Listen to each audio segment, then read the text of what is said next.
Hi everyone, Ann Theobald here for our instructional technology lesson.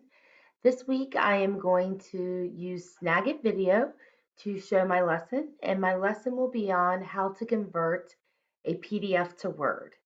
Now, this little technology piece may seem simple to some of you, but I want to show it off because it is something that I find very helpful for different learning types in terms of reading retention. And so I wanted to make sure that everyone had this tool before we move forward with other technology tools. So I'm going to flip my screen and show you how to use um, PDF into Word. All right, so here I have two Word pages open. On the left side, I actually have the directions on how to convert for those of you that are hearing impaired and want to follow along that way. On the right, I'll be showing you how to actually do it. So again, to reiterate the importance in online learning, so we use a lot of journal articles in our discussion at the higher ed level.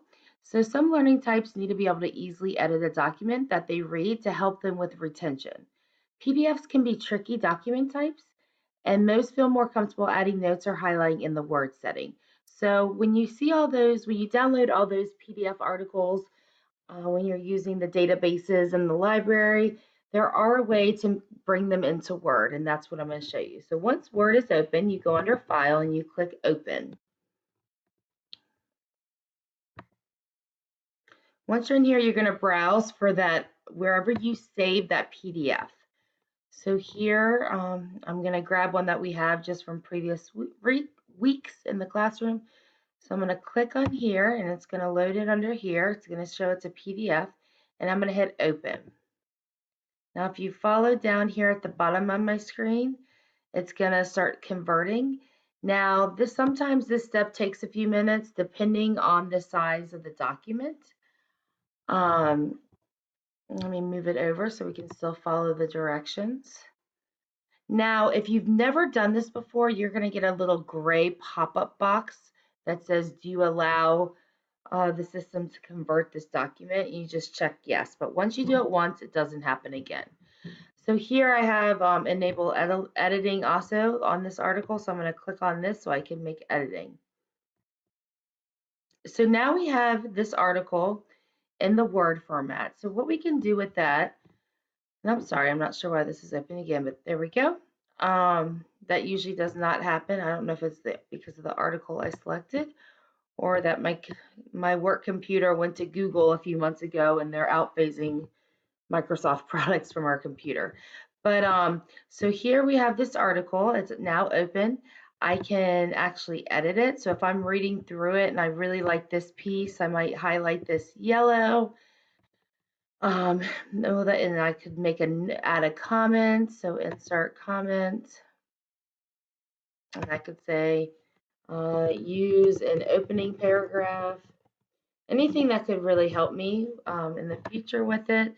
You can change it any way you want. So this is the nice part about that, because once you're in a PDF format, that article is pretty locked into place, so you can't make any changes to it. So it's really helpful having this available in Word for me, especially when I read through things. You can scroll through. You could maybe take out whole chunks. Make a comment to this.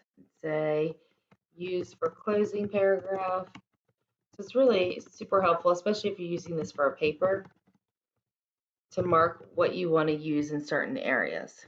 So now that we've played around in here, we have to save this as a Word, otherwise you'll lose everything. So I'm going to go to File and click Save As. I'm going to browse to be up, and this is just my work computer telling me to classify the document. You should not get that box unless your work has one too. And it says, because I make comments, the document being saved contains comment. Continue a save. I'm going to hit OK because I want to keep those comments. And then I'm going to find a spot where I want to save this to. You can pick wherever you want. I'm just going to put it back where I was. So I think that was week 7. Maybe not. But and then I'm going to save it as the same kind of title. But then the save as type, that's where you want to make sure it says Word document. It usually auto formats back to that, but you just want to make sure. So hit Word document, and I'm going to hit save. And so now that PDF, you can see Word is saving down here. Now that PDF is now a Word document. Now, if I want to do it backwards and take a Word document and save it as a PDF, some of the reasons why we would do that would be for any kind of paper that you don't want anyone to edit, you want to lock it in, you would want to then save it as a PDF. So I'm going to just do the same thing but backwards. So I already have a Word document open, so I'm going to use this one. I'm going to hit Save As. Again, browse to find. I have my comments. I can say OK. And then I'm going to find a home for it. I'm just going to put it here. But then save as type, you just switch it to PDF. It's as simple as that. And it's showing this one already, so I might put 2, just so that we know it's the second one. Because you can't have 2 files with the same name. And my computer's thinking. And now it's opening it up in a PDF format. And you can scroll down here and you can see where I made comments. And that is how you switch a PDF to Word and a Word to PDF. I hope you found this very useful, especially if you've never done it. And then I put a little fun quote on here that made me giggle. It says, older generations like to claim that millennials are useless. That is, until they need their help converting a PDF to a Word document. Again, I appreciate y'all taking the time to listen to my instructional video, and I hope you learned something. Thank you.